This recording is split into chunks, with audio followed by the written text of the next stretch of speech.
மறுவரையறை மசோதா தொடர்பாக ராகுல் காந்தியுடன் முதலமைச்சர் மு.க.ஸ்டாலின் தொலைபேசி வழியாக பேசியிருக்கிறார். விவரங்களுடன் செய்தியாளர் சுசித்ரா இணைந்திருக்கிறார்.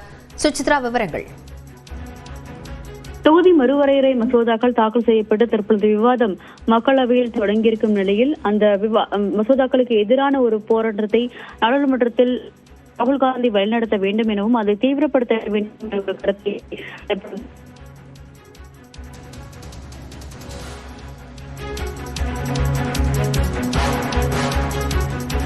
நாடாளுமன்றத்தில் தொகுதி மறுவரையறை மசோதாவிற்கு எதிரான போராட்டத்திற்கு ராகுல் காந்தியுடன் முதலமைச்சர் மு.க.ஸ்டாலின் தொலைபேசி வழியாக பேசியிருக்கிறார். அண்மைச் செய்தியாக பார்த்து வருகிறோம்.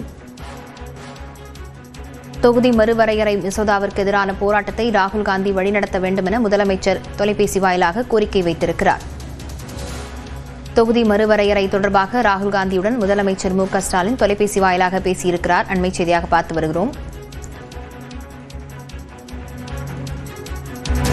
நாடாளுமன்றத்தில் அமைச்சர்கள் அர்ஜுன் ராம் மேக்வால், அமித்ஷா ஆகியோர் மசோதாவை தாக்கல் செய்திருக்கும் நிலையில் தொகுதி மறுவரையறை தொடர்பான ராகுல் காந்தியுடன் முதலமைச்சர் மு.க.ஸ்டாலின் தொலைபேசி வாயிலாக பேசியிருக்கிறார்.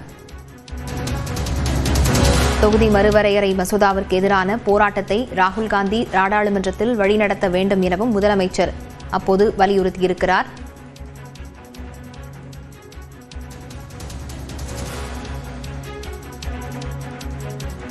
மேலும் விவரங்களுடன் செய்தியாளர் சுசித்ரா இணைந்திருக்கிறார். சுசித்ரா, நீங்கள் தொடரலாம்.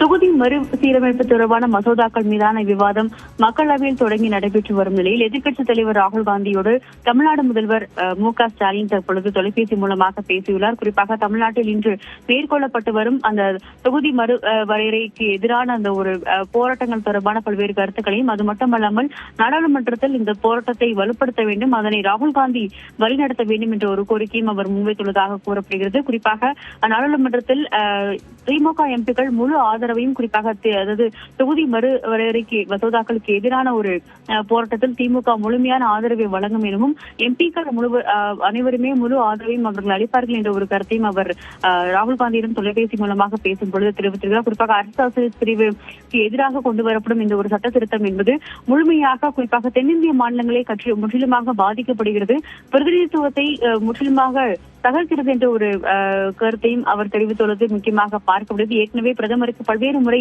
கடிதங்களை எழுதியும் அவர் எந்த வகையிலும் அதற்கான ஒரு பதிலை வழங்கவில்லை. எனவே நாடாளுமன்றத்தில் இந்த ஒரு போராட்டத்தை ராகுல் காந்தி தீவிரப்படுத்த வேண்டும் என்ற ஒரு கோரிக்கையை அவர் தொலைபேசி உரையாடலின் பொழுது முன்வைத்துள்ளதாக கூறப்படுகிறது. அரசு சாசன பிரிவு 131 அந்த ஒரு திருத்த மசோதா மீதான ஒரு எதிர்ப்பை அனைத்து எம்பிக்களும் திமுக சார்பில் மக்களவையில் மற்றும் மாநிலங்களவையில் முன்வைப்பார்கள் எனவும் காங்கிரஸ் நிச்சயமாக அவர்கள் முழுமையாக இந்த விவகாரத்தில் ஆதரவை வழங்குவார்கள் என்ற ஒரு கருத்தையும் அவர் கூறியுள்ளது மிக முக்கியமாக பார்க்கப்படுகிறது. விவரங்களுக்கு நன்றி.